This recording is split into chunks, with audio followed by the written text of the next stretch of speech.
Lost is on. Welcome back, everybody. It is Thursday. That means it is a bite-sized media of subsidiary of Off Slate Media. We're going to be watching Lost because it's good, we think. Today, we are watching probably what is going to be one of Jared's favorite episodes of the season. Probably not. Everybody Hates Hugo. Yeah, it makes me sad because I think I'm starting to remember something that happens. We'll get to it in a second. Well, yeah, but Hurley is like your favorite character, so you should love. Yeah, but it's an episode about everyone being mad at him. Yeah. That's what I don't know. I don't know if they're mad at him or he's perceived as they're being mad at him. I thought. I guess I'll start. I thought I remembered something about he does something or fails to do something, and everyone gets very upset with him. Isn't it? It's he gets put in charge of the food. Yeah. And they get mad at him because he won't give them what they want. Gotcha. Okay. I thought it was he screwed up and so everyone's pissed at him. So like Charlie gets mad at him because he won't give him peanut butter. Because Charlie wants Aaron to have a brother. Yeah. Or sister. Am I wrong? Or Vincent. He won't give peanut butter to Vincent? Why wouldn't you give peanut butter to Vincent? I'm asking you that. I don't know. But okay, so he's supposed to guard the food, but everyone's coming to him. Not even that. He's supposed to manage it, like dole it out. Okay, so he's the manager. He's in charge. I also think that this is the one time we get to hear Daniel Day Kim's just like very, very American accent. As he's in the cage? You'll just have to watch. Oh, this scene specifically I remember. So you kind of vividly remember this episode. Yeah, it's because it's about food and a fat guy, and I'm a fat guy. Is this one of those TV, like epitome TV episodes of like, well, we take a break from our main story to sprinkle in a little bit of it to have this little side story of Hurley guards the food. Absolutely it is. Great. I also think that this is where they find that Dharma drops a pallet of food or did they find that in the last season? I don't remember that at all. I think they might find that Dharma drops a pallet of food every 3 months or something. Yeah, I think, is this going to be the Hurley backstory where we find out about the porch collapse thing? I don't remember if it's the porch collapse or a meteor hits the chicken thing. Yeah, it's something like that. I feel like the porch collapse makes sense because it's talking about his, his eating disorder. Doesn't he have an eating disorder of something? It's something to do with his weight that he's insecure about, and then that comes up. Didn't and the flip side. Porch collapse? No, because the meteor hitting the chicken store? No, the only one was his lottery episode. I think the meteor hitting the chicken store is the one with DJ Qualls in it.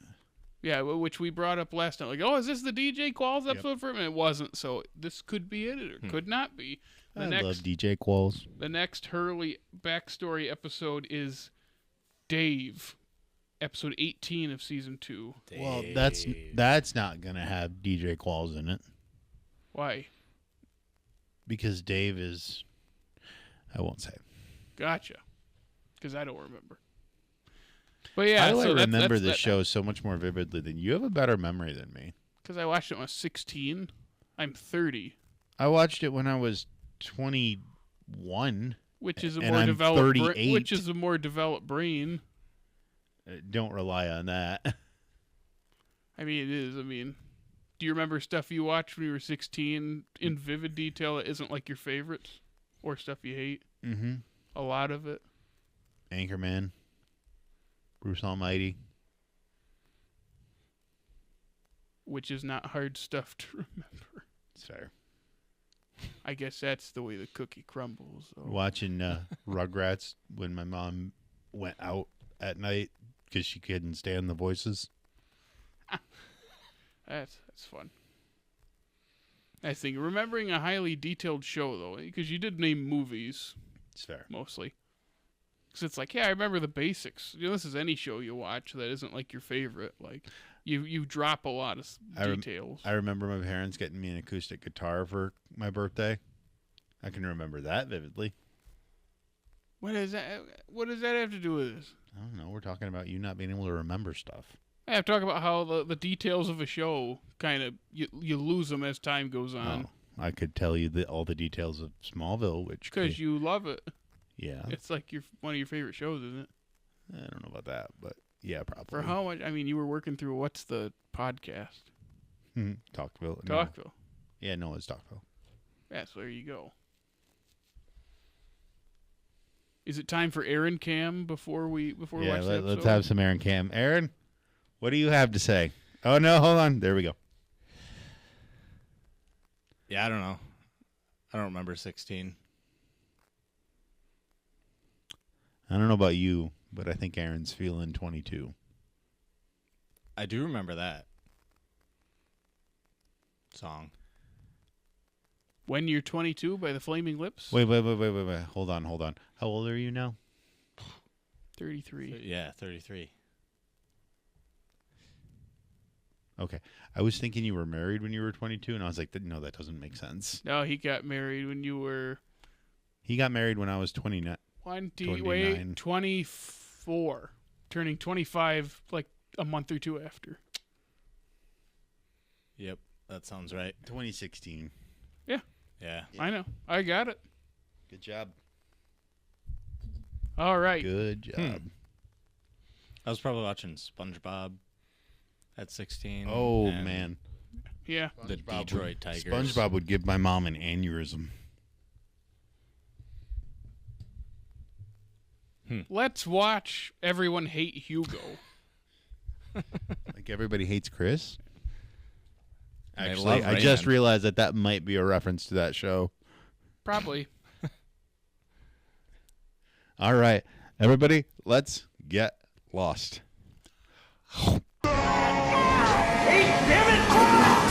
Welcome back, everybody. We just watched Everybody Hates Hugo.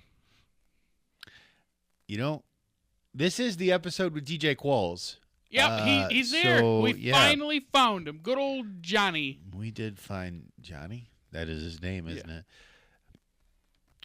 Well, other than that, the episode not one of my favorites. It is exactly what we spent a long time talking about last week. We're getting into the TV show epitome episodes of not much actually happens. There's a little bit of setup, sprinkling a little bit of story and lore stuff to make us interested. But the whole episode is Saeed stares at a wall. Hurley eats food. Saeed and Jack talk about, hey, there's something behind this wall, and Hurley's in charge of the food. That's it. And DJ Qualls. And DJ Qualls, like and Rose. Yeah. Yep. And that's the best part of the episode is Rose's scenes, and we finally meet Bernard, and that reaction of his that made Jake cry. It did. I cried. It's just something about like, is there a woman named Rose there? Yeah. Is she okay? Yeah, she's okay. And it's like Michael is, dumb as ever. What? Yeah, she's okay. What? What? My boy! But just something about the way that Bernard goes, just reacts. Is like, Can I bring up something? Tell me if this is you. Because the generation of our parents, we're not used, or at least I'm not used to seeing older men cry or get super emotional like that. So the things that make me cry when I watch in like media are when like older guys get emotional. Do you relate to that at all? I don't know how emotional your father is. In that way, I don't know. Yeah, that's probably pretty accurate. Yeah, I started noticing it.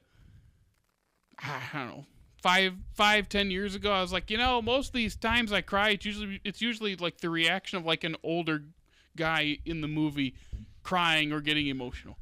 I can't explain it. That's just what tends to get to me. Maybe because I'm not used to seeing it, and it's that older generation of suppressing emotions that was part of society for so long. I also am just tired.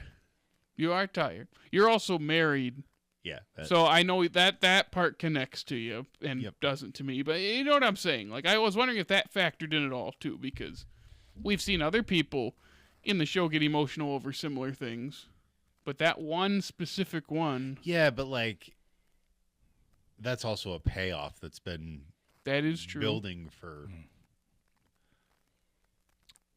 Since, the third or fourth episode? Yeah, maybe more than that.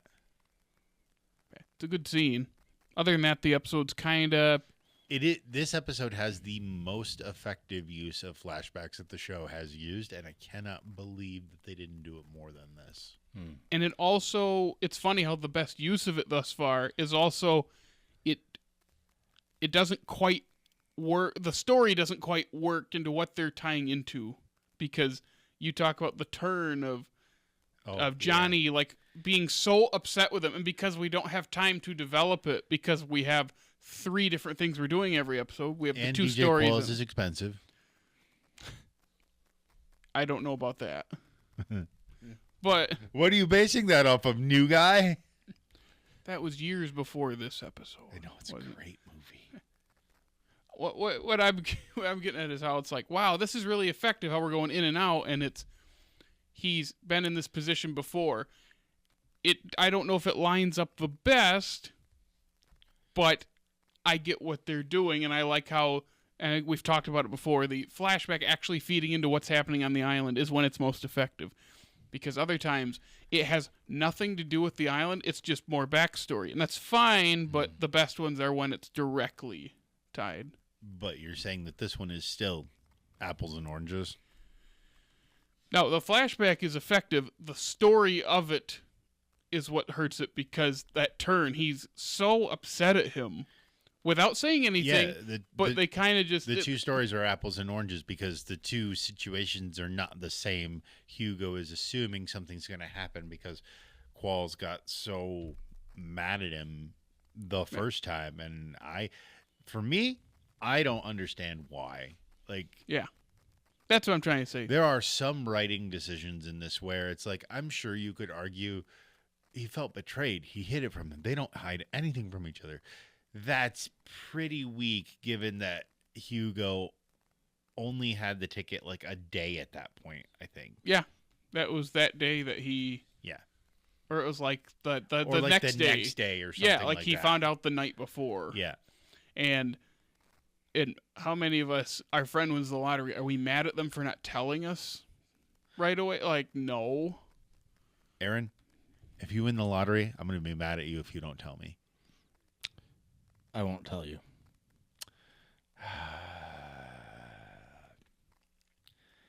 Why do I put the camera on him? Because it's funny. Because he's just full of wisdom. Full of it. Full of something. But don't insult him. We like him here. We like having him here. We like him here. We'd like him more if he spoke. I broke him. Now, Aaron. Yeah. If one of us won the lottery and we didn't tell you, would you be actually upset? No, I don't actually care at all. Yeah, it'd be hey, that's pretty wild. You would say pretty cool, but at the same time, it's no, that's the chances of that happening. It's whoa. Yeah. Actually, you're not mad. You're surprised. Actually, but Qualls is mad right away. Actually, I think he'd be wait, what? Wait, what? Neat. See? that was, I think we were talking about it during the scene. It's yeah, it doesn't really.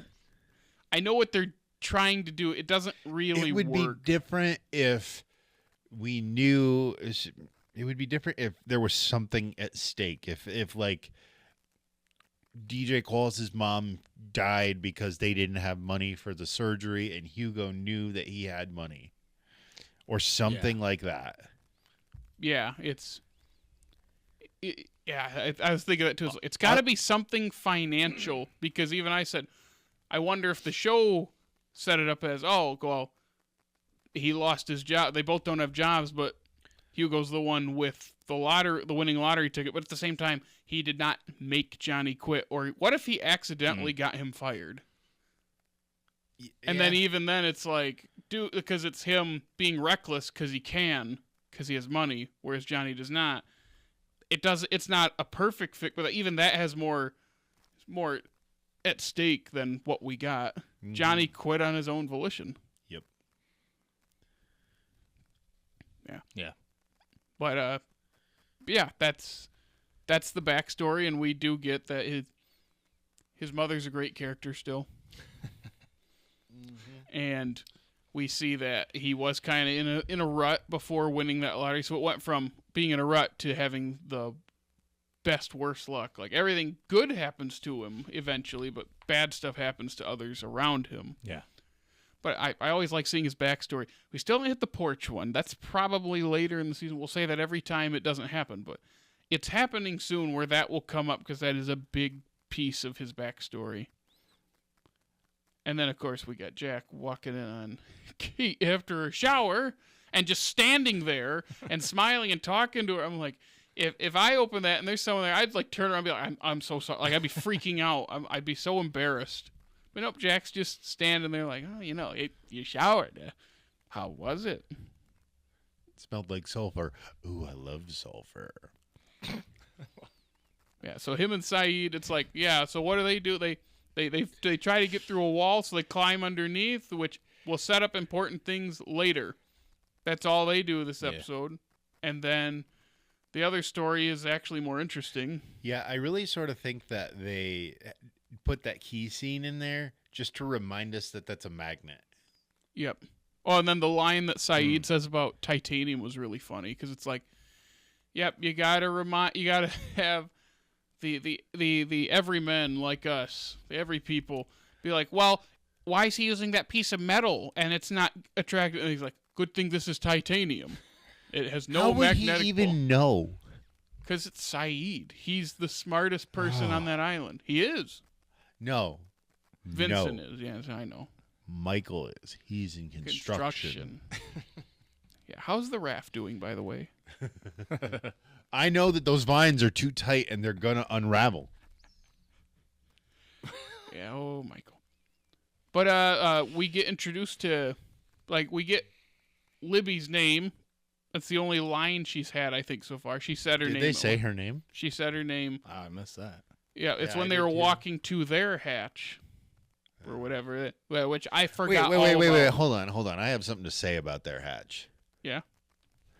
How were they able to find a door, but our main heroes behind vines, but our main heroes can't find the 6-foot door that Desmond walks out of, also behind vines?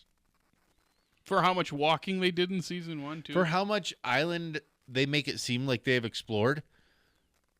Stupid. TV. There's my TED Talk. That's TV for you. They only went up the mountain and down the beach. And they went around the island, too, to get to the Black Rock. Yeah. It's like they and for how much Locke's been out exploring and hunting. But yeah, Locke maybe could have found it. He found the hatch, which should be right next to it. It can't be that far from the hatch. It looks like it's like 30 yards. That is true. It's called, well, we can't have them going in and out of the hatch. Yeah. Because of that. It's too much work to show them climbing up out of the hatch. We couldn't have just had them get, repair. We need an easy way in to make it faster. We couldn't just have them repair the ladder in some capacity. Yeah. But yeah, the tail section story is much more interesting right now than the hatch story. Yeah. And yeah, they have their own hatch, and Sawyer's getting beat up by Ana Lucia again. And it's really funny. I don't know why it's so funny. It's almost like he wants I tell you to jump. What do you say? You first. Ah! It's so funny.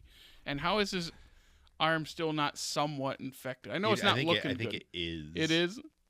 At least Jin they're noticed at the, it. And he can't even speak English. We heard Jin speak English in this episode, and it is the most unreal thing. It was a little off-putting. At first, Yep. I was like, "This is weird," and then the chicken costume and Hurley. Of course, he's the big guy. We have to show a montage of him eating. Yeah. Yeah. And candy is candy. Yep, that's what Bernard always says. It is what Bernard always says. That's all I got. We're getting into a string, probably a string of, yep, not much really happens. We got to fill out 20 some episodes. Yeah, I don't have much anything either. No. Aaron, Nope. you got anything? Didn't even let me finish. Claire got peanut butter. Say it. Did you just say she got peanut buttered? I mean, probably Yeah. after they put the kid to bed. Oh, man. I mean, it'd get pretty boring on that island for them. We probably should mention that they found the bottle with all the messages. Oh, yeah. Oh, and yeah. Sun did, which we didn't see Sun and Shannon this season, I believe, until this moment, or like had them say anything, because we're split up into separate stories now. We don't have time to show everybody like we did in the first season. What is it about Shannon? She was supposed to be looking concerned at Sun when they gave her the bottle back. She still just looks like a cold. Yes. I don't know. And it's funny because she was on my hate list because at the start of season 1, she's insufferable. But after Boone takes a fall, she changes like anyone would. But yeah, she still got that. She still got the like, why do I? It feels like you don't care. Mm-hmm. Yeah. But anyway, I know their Sun being featured there is kind of probably leading into next week's episode because it's her and Jin that are the featured characters. So that's all I have to say, other than everybody likes Hugo at the end of this. Yay. I like Hugo's episodes because they end with a chill, And he's cool and he's song. just a great character. Yep. That's all I got. All right. Well, that's all we got for Lost Episode 4. Everybody Hates Hugo. If you want to catch us on any of our other shows or anything, you can check us out anywhere that Jared is about to list. You can follow us on Facebook, Instagram, the funny TikTok, and Twitter. Take that, Musk.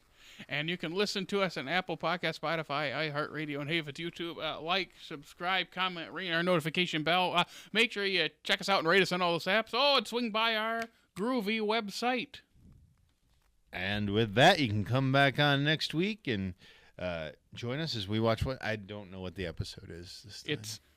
It's ellipses and found. Ah. Oh. Whoa. All right. And with that, let's get lost.